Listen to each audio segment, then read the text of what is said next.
may lakas pa ng loob na programa sa kanyang social media page, mga kababayan. Sagutin mo muna sa husgado yung dokumentado na kinasangkutan po ninyong kasong extortion. Di ba po, mga kababayan, walang pagkakaiba kay Sara Duterte. Ina-accuse yung gobyerno ng korupsyon. Siya mismo, hindi pa sinasagot yung corruption allegation. Parehas, mga kababayan, ng strategy. Malinaw na distraction, deflection, mga kababayan, sa sarili niyang kasong kinakarap. So, it is a desperate attempt ni Franco Mabanta, mga kababayan, para pagtakpan niya yung kanyang sariling problema. Imagine, tinawag niya sa kanyang video si Speaker Martin Romualdez, the single most corrupt politician daw, yung dating speaker of the 21st century.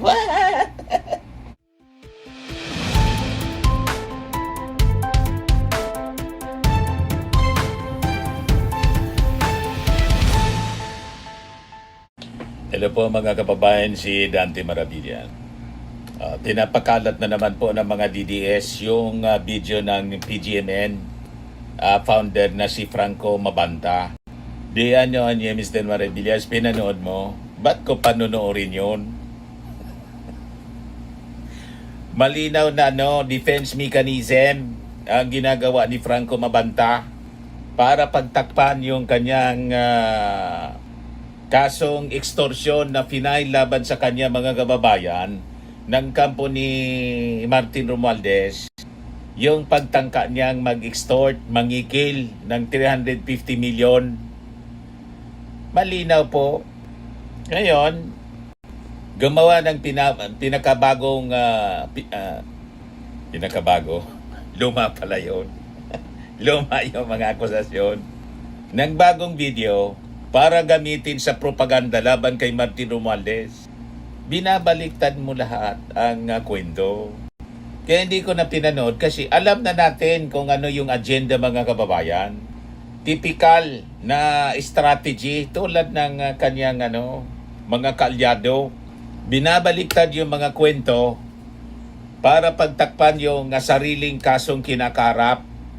Ngayon, bagong video niya, a love letter to Ferdinand Martin Romualdez daw. May lakas pa ng loob na programa sa kanyang social media page, mga kababayan.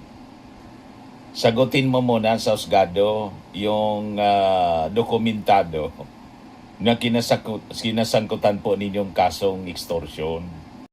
Di ba po, mga kababayan, walang pagkakaiba kay Sara Duterte. Ina-accuse yung gobyerno ng korupsyon. Siya mismo, hindi pa sinasagot yung corruption allegation. Parehas, mga kababayan, ng strategy. Malinaw na distraction, deflection, mga kababayan, sa sarili niyang kasong kinakarap. So, it is a desperate attempt ni Franco Mabanta, mga kababayan, para pagtakpan niya yung kanyang sariling problema. Imagine, tinawag niya sa kanyang video si Speaker Martin Romualdez, the single most corrupt politician daw, yung dating speaker of the 21st century. Ano ebidensya mo? Inugot lang niya sa hangin. Tulad ng kanilang mga akusasyon sa unang 90-minute video. Puro lang aligasyon at kinahoy na mga balita. Ayan tuloy. Pati yung mga kinahoyan nila, mga kababayan na mga TV network, nag-file ng kaso sa kanila. Yung kwento niya, puro kwentong barbero, mga kababayan, sa flood control. Iskandal laban kay Martin Romualdez. Kaya tama itong tinadala ng isang netizen, mga kababayan, na commentary sa mga pinagagawa ni Franco Mabanta. Sabi niya rito, tahasan na niyang tinawag ni Mabanta si Romualdez bilang most corrupt Filipino politician of the 21st century. na isang malisyosong konklusyon na hinugot lamang sa hangin at walang anumang hatol ng korte, opisyal na audit upang patunayan. Correct. Wala man po na official document na nagsasabing si Martin siya yung pinaka-corrupt sa 21st century na opisyal. Saan man yan mga kababayan nakuha? May nabalitaan na kayong ganyan? Hinugot lang sa hangin. Puro lang guni-guni. May institution man lang, mga kababayan, or isang agency, local or international, na nag-establish kay Martin Romualdez bilang isang pinakang corrupt. May hatol yung korte na nagsabing si Martin Romualdez pinakang corrupt. Wala. Yung ombudsman may hatol? Wala. So saan niya kinuha, mga kababayan, ang akusasyon na si Martin pinakang corrupt Filipino politician, other than siya man lang yung nagsasabi? Kasi siya, kinaso ni Martin Romualdez ng pangingikil sa kanya ng 50 million. Kaya nga siya nahuli sa isang entrapment na kinasa ng National Bureau of Investigation. So puro kwentong barbero, mga kababayan, sa issue ng flood control. Inaakusan niya si Martin na bilang mastermind. Paano mo nasabi? Ano yung kahawak mong dokumento na nagsasabi na si Martin Romualdez isang mastermind? Asan yung mga documents na nagsasabi, nagtuturo kay Martin Romualdez na isa siyang mastermind? Pakita po ninyo. So malinaw po na isang katang-isip lang ang kanyang mga pinagagawa sa video para gumanti kay Martin Romualdez kasi siya nahuli sa isang entrapment at temporary really nakakalaya siya because nag-post siya ng bail. So para magmukhang biktima siya, pa-victim. Pinalalabas mga kababayan ni Mabanta na ginamit ni Martin Romualdez yung kapangyarihan nito upang utusan yung National Bureau of Investigation na mag-invento ng faking operasyon para daw siya gipitin at pigilang magsalita.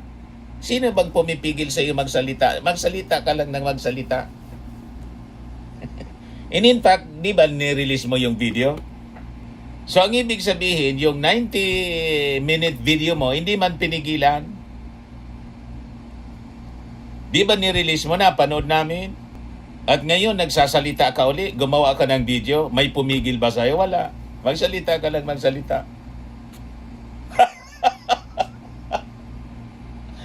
Walang pumipigil sa'yo, magsalita ka ng magsalita. Pa-interview ka pa. Parang yung mga nagrarally po na martial law na niya at patay na yung demokrasya. Paano patay na? Na kayo nga, daldal ng daldal yung mga nagrarally ngayon. Tapos gumawa ng kabaong, tapos pumasok yung isa sa kabaong. Ito, simbolo daw na patay na yung demokrasya. Kung patay na yung demokrasya, di hindi wala sana kayo diyan, pinagdadampot na kayo. Yan o. Gumawa ng kabaong kasi patay na daw yung demokrasya. May pumasok sa loob, puro drama. Umiga sa kabaong, symbolizing na patay na yung demokrasya. Kung patay na yung demokrasya, hindi na kayo nakapagsalita diyan. Nandyan nga kayo, hindi man kayo hinuhuli. Para ni Mabanta, pinipigilan daw siya magsalita. Paano pinipigilan ka? Nagsasalita ka nga. Di ba? Puro balubagi, sabi dito sa amin. Puro kayo gawa-gawang kwento. Walang pumipigil. Dumaldal ka lang ng dumaldal. Kaya sa tama itong sinabi ng netizen. No? Mula sa pananawan niya ng batas at logic, ang mga argumento ni Mabanta sa kanyang video. Napanood siguro yung video. Ako ayaw kong manood nun. Puro man lang kasi nungalingan. Sayang ang oras ko. O di ba? Hindi niya tatayo sa anumang korte. Ang kanyang mga depensa ay maituturing na juridically hollow at walang legal na bigat dahil sa mga sumusunod na puntos Kakulangan na niya sa prerogative of evidence, mapanirang paratang. Sa ilalim ba niya ng batas, he who alleges must prove, correct? Nag-akusa ka ng korupsyon na laban kay Martin Romualdez, anong ebidensya mo? Maglabas ka ng ebidensya, hindi yung kinahoy mo lang na mga kwento-kwento. Di ba? Si Martin may ebidensya. Bakit? Yung extortion po, markado yung pera na ginamit sa entrapment. So may ebidensya si Martin Romualdez ng pangungutong na final sa inyo po. Pero kayo, anong ebidensya ninyo other than yung kwento ninyo? Anong dokumento ninyo? Wala.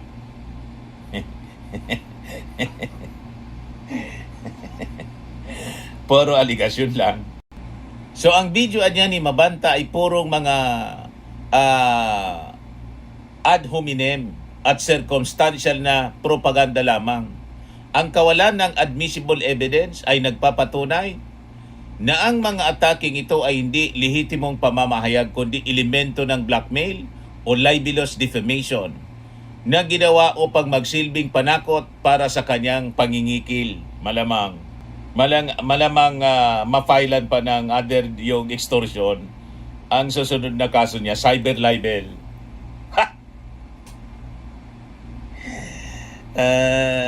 Di ba? Malamang sa malamang ang susunod mga kababayan na kaso ni Mabanta, sasabihin niya, ginigipit siya. Yung mga statement niya, sa panibagong video mga kababayan na kanyang ginawa, pwede siyang filean ng cyber libel, paninirang puri, gamit yung social media. Sabihin naman niya, ginigipit siya. May limitation po. Ang pagsasalita, yung pagkikriticize, hindi ka dapat namimersonal at dapat kung ikaw ay nagsasalita, may ebidensya ka. Sa'yo, may ebidensya. Di ba? Tayo, halimbawa, nagsasalita dito. Anong ebidensya natin? Yung mismong, dokumento mula sa National Bureau of Investigation as reported by Director Matibag and reported by the mainstream media. Di ba? Nakita niyo yung document? Ngayon, si Franco Mabanta, ng dokumento niya tungkol sa corruption laban kay Romualdez other than yung kwento. Kwento lang niya. Yung entrapment laban sa kanya, legitimate yun po. Kasi may complainant. Yung isang empleyado na kausap niya. Kaya nga nangyari yung entrapment, yung pag-deliver ng pera. Mark money. So sabi dito ng isang netizen, criminal act niya is not protected speech.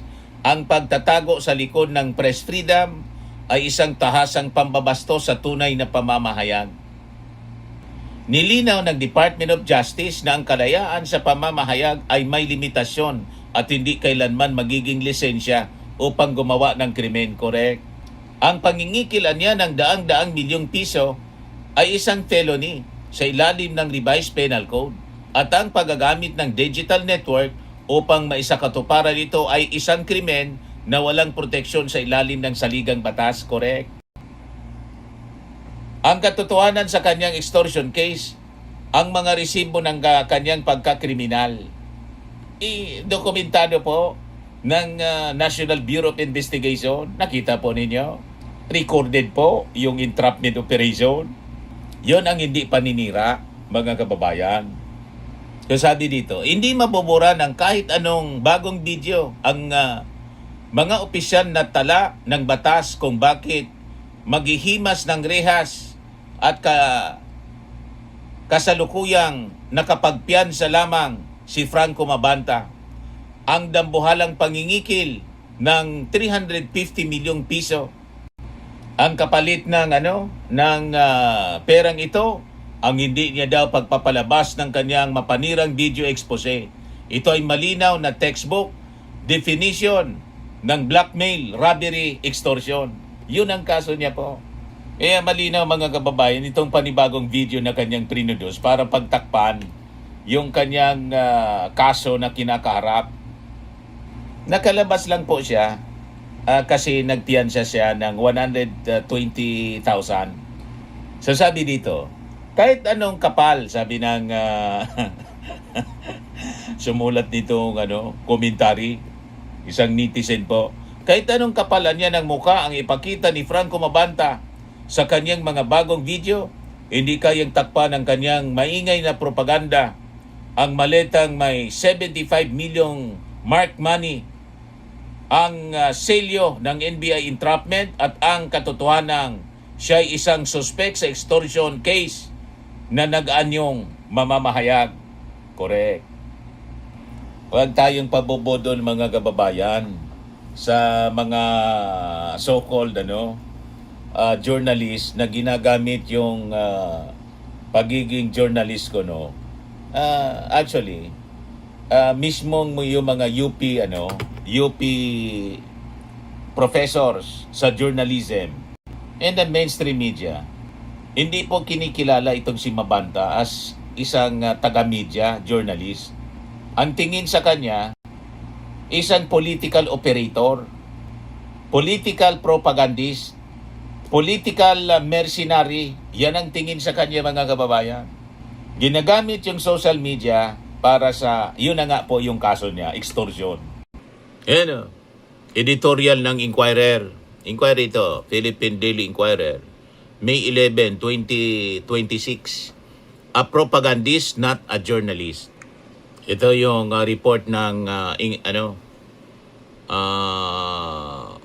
Rappler. Arrest of PGMN founder Franco Mabanta. What we know so far. Si UP professor, journalism professor mismo, Danilo Araw, nagsabi, Mabanta's case has nothing to do with journalism. Si Mabanta niya, hindi sa journalist, is a political propagandist, a political operator. Kaya pag nagpanapaniwala pa kayo dyan sa taong yan, iwan ko na lang. Ibig sabihin yan, may na yung kwan ninyo, comprehension.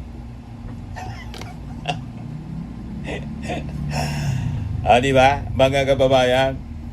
Yan, sabi ni Araw. Mabanta is not a journalist but a political operative, sabi po ni Professor Journalism Professor Danilo Araw. Ano? UP Journalism Professor Danilo Araw says absolutely not.